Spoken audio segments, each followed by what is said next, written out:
A 10-year-old boy in Michigan is crushed to death, literally, when his 340-pound foster mother sits on him for 5 minutes. No, this isn't some kind of sick joke. This actually happened. Let's recap.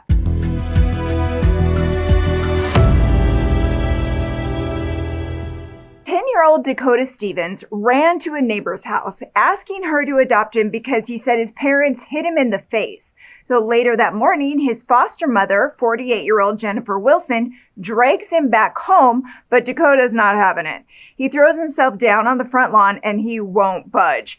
But instead of talking to him, helping him up, maybe calling for backup, Jennifer plants her 340-pound body on top of his 91-pound body for 5 whole minutes. And just when you think this case couldn't get any worse, it does. There's allegedly ring camera footage. Yeah, video proof of exactly what happened. And it's just as horrifying as you'd imagine.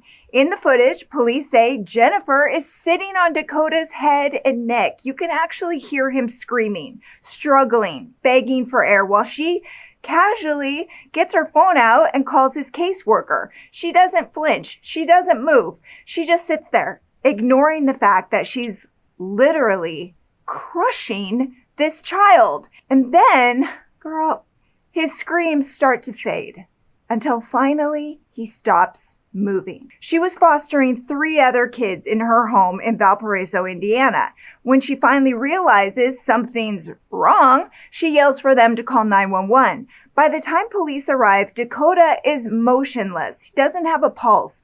He's rushed to a nearby hospital. They try to bring him back, but there's no coming back from that. His small body had already been pushed past the point of survival. Doctors find severe organ and tissue damage. His liver and lungs hemorrhaged. He was suffocated to death. His official cause of death, mechanical asphyxia. Translation? Jennifer Wilson sat on this little boy until his body physically couldn't function anymore. So when police ask her what happened here, she tells them she thought he was faking it.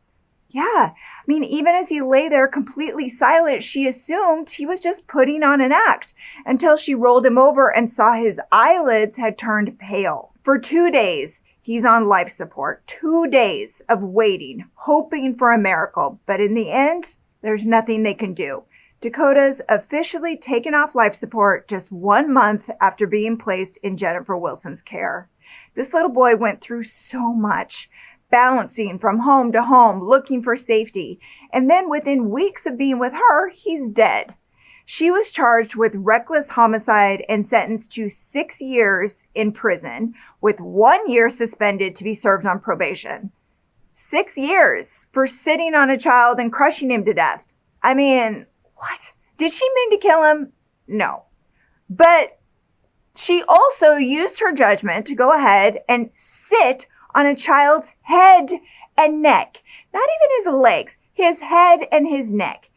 So that's the kind of critical thinking going on with this woman who's entrusted to care for kids who, again, just really need a safe haven because whatever's going on at home isn't good for them. So they send him to this other person who's supposed to be better, and instead they get crushed to death? What do you think? Is 6 years really enough? Let's talk about it in the comments. And if you like getting all the crime in half the time, I'm Amy. Chris and I are here 3 times a week with new recaps. Don't go away without hitting subscribe so you never miss a story. Until next time, take care.